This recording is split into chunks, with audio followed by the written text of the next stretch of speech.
store, but literally he buys stuff and returns it the same day or the next day. Every What? fucking day. It's fucking ridiculous. It's so annoying. And we're trying to like find a way to ban him from buying stuff in our store. Hey, bro, come on now, dog. Come on, man. So I was like, what the fuck? Who is it? I'm like, is it Kevin Samuels? They're like, yeah. And I was like, oh my god, I can't believe this. I can't believe he's actually getting to the employees. All the employees hate him there and know him there. I need y'all to like this video. If you want this information to spread, I need y'all to like this video and share this video. Let's get back to it.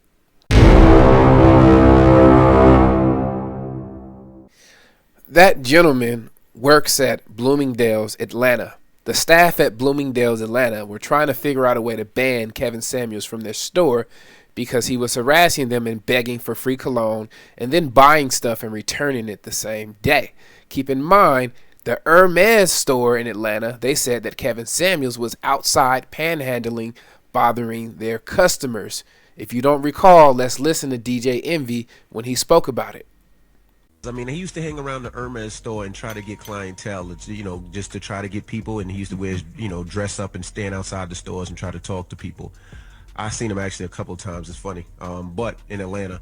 But I mean, I don't know why wouldn't it still Hey, go to back up. He said hang out outside the Hermes Yeah, store. he used to try to hang outside the stores to try to get businesses. So he would hang outside the Hermes store and look for, I guess people with a little bit of money and try to talk to him and try to be a stylist or whatever he was trying to do. I see him out there once or twice. Yeah, it's kind of crazy. That's weird. My salesperson from the Hermes store had to remind me, like, you don't remember him? He was the one that was outside the store. I'm like, that was him. Well, the gentleman in this video, bottom right-hand corner, works at Bloomingdales, Atlanta, and he has a story about Kevin Samuels. As you can imagine, they did not like Kevin Samuels in their store, and the staff were complaining about him. He's going to explain to you his experience with Kevin Samuels. Keep in mind, this video is from April 2020. Kevin Samuels went viral December 2020. So this is not them clout chasing or hating, because nobody knew who the hell that man was in April of 2020. Let's get into this video, and then I got a special treat for y'all at the end with some more information after Kevin Samuels went viral. Let's get into it. Keep in mind, these gentlemen, they were talking about something different, and then Kevin Samuels' his name came up.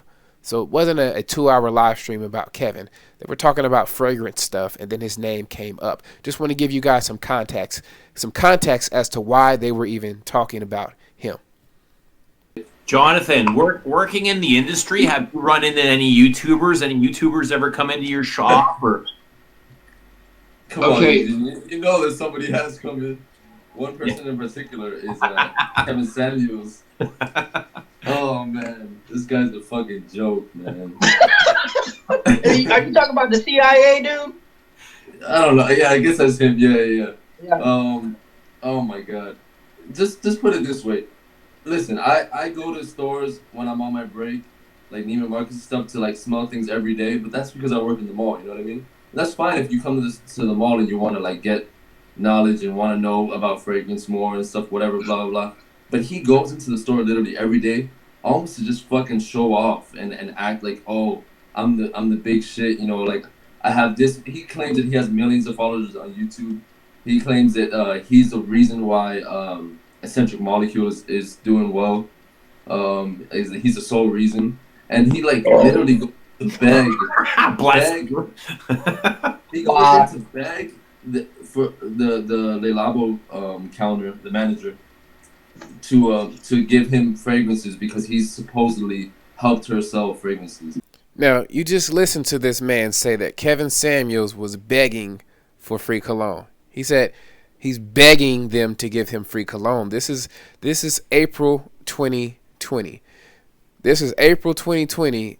The man didn't even have 100,000 subs on YouTube, but he was telling them that he had millions of subscribers, and he was begging for free cologne. Let's keep it going.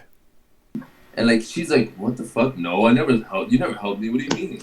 And then she's just like, people just come to buy, and he's just like, yeah, I help you and this and that and blah blah blah. I come here and people see me and they recognize me, so they want to buy it. And we're like, no, that's not how it works. Like, first of all, no one really cares about you, man. Like you're just a regular like random ass YouTuber that no one cares about, that just likes to brag about himself and come in wearing all this like fancy shit or thinking that you're fancy. but really you just come off like as a douche. He's just a fucking Well, douche. I knew that dude was a hack when he started to was starting to hype Dolce and Gabbana K. I knew he was a hack. I was like, I'm not trusting you for this. He hyped Dolce. Did he buy Dolce and Gabbana from you, K? No, garbage. That's duty-free trash, man. It is. Any enthusiast shouldn't be fucking hyping that stuff up. No, that's some fucking Walmart shit. That's like duty-free special. That's the top shelf, like best-selling crap on duty-free. That dude hyped Dolce and Gabbana. I went the next day to smell it because I was gonna actually buy it because he hyped it really good. And when I smelled it, I was like, nope. Oh my god, that's so funny that Raphael said this. He said that Kevin Samuels stated that he made $900 a day on YouTube. So that's actually what he says in real life too. He comes up to the counters and brags about like, oh, I'm so famous and this and that. Like he's like, yeah, you know, I can buy whatever I want in the store. But literally he buys stuff and returns it the same day or the next day. What? Every fucking day. It's fucking ridiculous. It's so annoying. And Did y'all catch that? So he says Kevin would come in the store begging for cologne and then get upset and say, well, I can buy anything in this store. And then he'll buy something and return it the same day. Basically, you doing a YouTube review and then taking it back so we can get his money back. we're trying to like find a way to ban him from buying stuff in our store because he's seriously like he's a weirdo, man. This dude just always comes in and buys things to return them, then brags about himself while he's there. And says, It sounds like I might be making a day, video for $1,000 Kevin a day. Samuels. Wow. Have you seen any like behavior of him reviewing the fragrance and then returning the same thing? No, I don't really go on his channel like that, so I don't know. That's weird. Rogue says that if you're doing it consistently, there's something going on because that's really unusual. It's fucking weird as hell. And he does that with candles, Le Lavo candles, and then burns them, then returns them. What? I don't even know how Le Lavo accepts those. So your boy out here burning candles and returning them to the store. and got the nerve to talk about high value. Come on, y'all. Really? Has anybody burned a candle and returned it to the store? Like how wild is that? Come on now. Let's continue. Hey, bro, come on now, dog.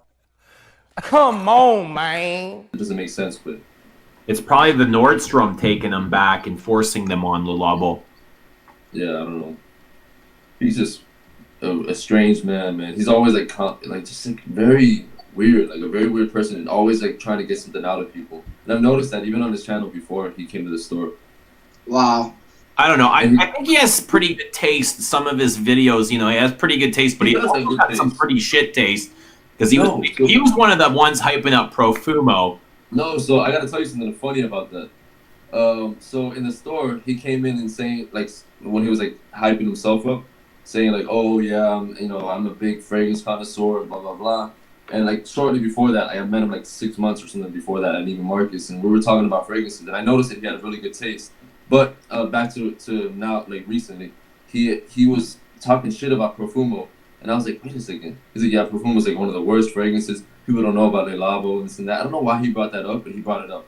I'm not making this shit up. I can't make this shit up. He's just like bringing it up, saying like, oh, Profumo is one of the worst fragrances and this and that, and people are all hyping it up, and people don't know about Le Labo. So I'm like, and I told him in person, I'm like, wait, but I'm pretty sure he called it a masterpiece. That's what I said. I'm like, I thought you called it a masterpiece on YouTube, and I was like, what? And he was just like, oh no, that's just for the fans, for the people that watch my channel. And he told me hell no. 6 months before, or like 6 or 7 months, I don't know how long ago it was. I told Eugene about this, but we were at the Roja counter. I was just smelling Rojas just to dissect them a little more, because I work in that mall. I'm like, might as well just go dissect them and then compare them to like the Guerlains that I find them to be very similar to.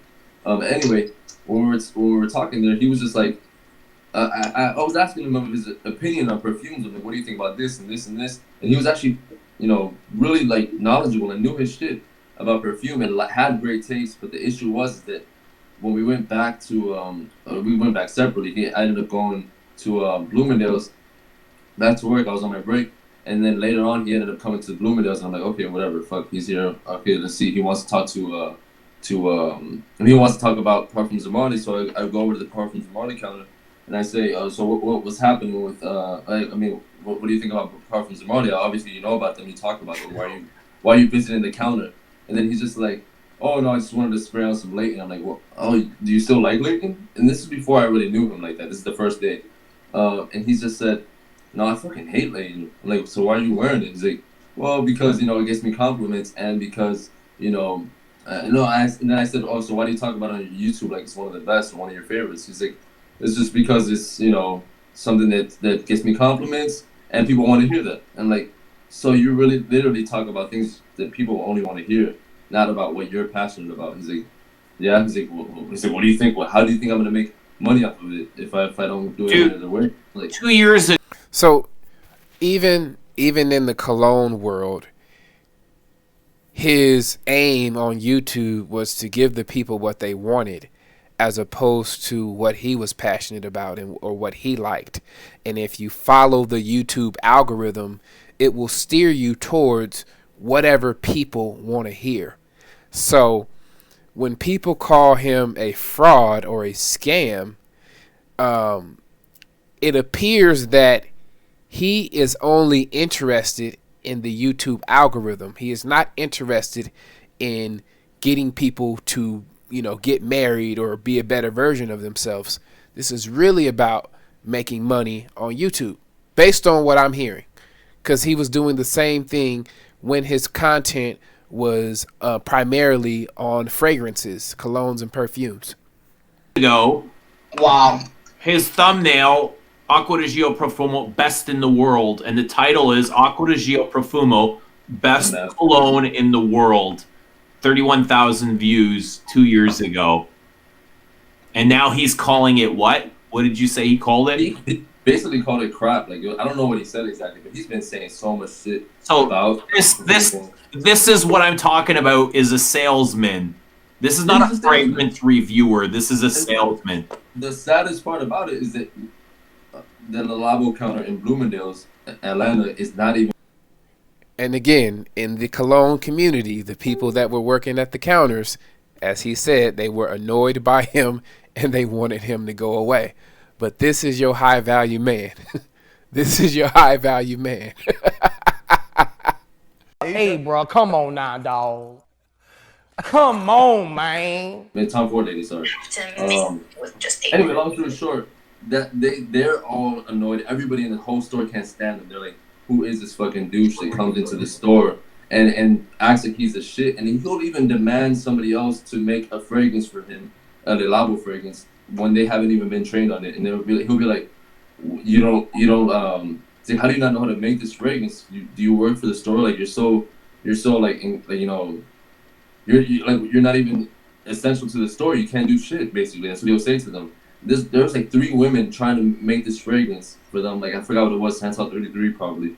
But and now I was on my break, and when I came back, they were all like nervous and stuff. They're like, I don't know, this douchey guy is like saying that we have to make this fragrance for him and put the label on this thing because he's a fucking he's the best thing in the world or something like that. So I was like, what the fuck? Who is it? I'm like, is it Kevin Samuels? They're like, yeah.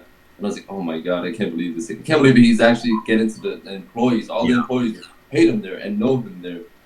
So and the craziest thing is, I had the first day that Kevin Samuels posted a video that I didn't even know about, but somebody called the store. I picked up the phone and the guy's like, can I talk to your manager? Like, you're the Labo manager. I'm like, why? He's just like, because there's somebody. This is a guy from Miami. He's like, there's somebody there, a reviewer. He's like, you won't know anything about him. I'm like, well, no, I'm into fragrance. I probably won't know about him. And he's just like, Kevin Samuels. I'm like, hey, believe me, I know about him, yes, but I don't know that much about. Like, what are you getting at? He's just like, oh, he's a fucking con artist. He comes into stores begging for fragrances. So, hey, bro, come on now, dog. Come on, man. So Kevin Samuels posts a YouTube video. Somebody calls the store warning them about Kevin Samuels, saying that watch out for him. He's a con artist. This was way before Kevin went viral. This was way before most people knew who the hell who had ever heard of him. They were all the cologne community, the fragrance community, was on his head because of his shady dealings and his scammy behavior. We're gonna get to this research. Let's get to this research. So that he can promote him on his YouTube, and then so that he can. Yeah, he's making $900 a day. This guy was acting though. He was acting like it was like some crazy shit. Like someone was gonna shoot the place or something. So I was like, "Word." And this, I'm like, "What the fuck?" Like, damn, he's that recognized. Like in this way, like in this light. Like, what kind of dude is this guy? Hey, bro, come on now, dog. Come on, man. And this is my whole deal with these influencers, and when they're talking about high-end $300, $400, $500, $600 perfumes. We're gonna stop the video right here and wrap this thing up. These gentlemen had this conversation April 2020. Kevin Samuels went viral December 2020. February 2021. February 2021, something special happened. Kevin Samuels had succeeded in achieving something that he could never achieve in his life prior to going viral. What did Kevin Samuels accomplish after going viral, after bragging about making $900 a day back in April? What happened February 2021? Check it out. You know, I was telling you I'm going to buy Rolex. I was like, you know, I'm going to go ahead and buy it. Because I'm very conscious of what I do put on camera and don't put on camera. Yep. I have nice stuff, but I'm like, you know, man, no, go ahead. Because, and when you said don't make it a bust down, keep it stocked because it appreciates. And that's a purchase, and a Rolex, if you know anything about watches, those things hold their value to. And there you have it. Kevin Samuels figured out a way to buy his first Rolex after 50 plus years on this earth. It took you a while, but you were persistent, Mr. Samuels. You guys, like this video, subscribe to this channel if you're interested in the rest of this Surviving Kevin Samuels series. If you're interested, please hit the like button. I will see you guys on the next one. Part 3 coming up next week. Peace.